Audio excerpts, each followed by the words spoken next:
完全红的我们才会采收。像这种橘红色的这种东西我们就不要了。咖啡树结实累累，红的、黄的、绿的咖啡豆点缀整个园子，这也是朱志成最爱的风景。他们所谓的那个母豆，所以它是分成2边。像这一颗的话，它是公豆，它里面只有1颗，所以它是圆的。谈起咖啡，滔滔不绝，因为东乡咖啡的主持人朱志成爱咖啡，可是从国中就开始，长大投身咖啡产业，当然要做最好的。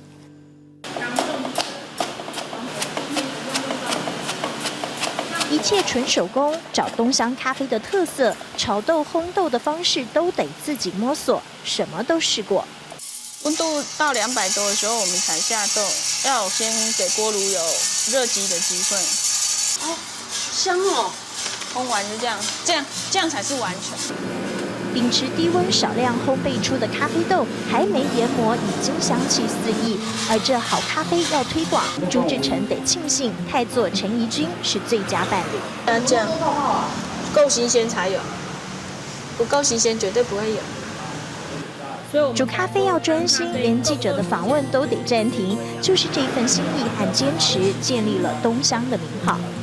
经过我们的摊子前面我们在煮咖啡或者烘咖啡的时候，客人因为都是客家人，他就会说，看到那2字，他直接会说东乡该咖啡。后来我们就加注客家音的注解。客家子弟陈怡君爱尝试，不服输。本身是音乐家，就以敏锐度和艺术感不断研发新产品，让东乡咖啡不仅好喝也好吃。松饼淋上或有咖啡粉的咖啡甜酱，苦甜苦甜，一吃就上瘾。咖啡棉花糖没吃过吧？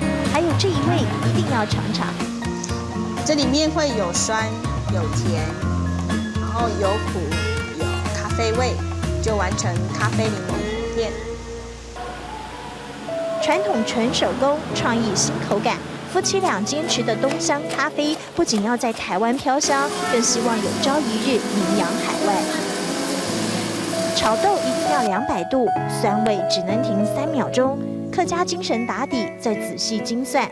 朱志成夫妻俩的咖啡梦，给了我充满香气的感动时刻。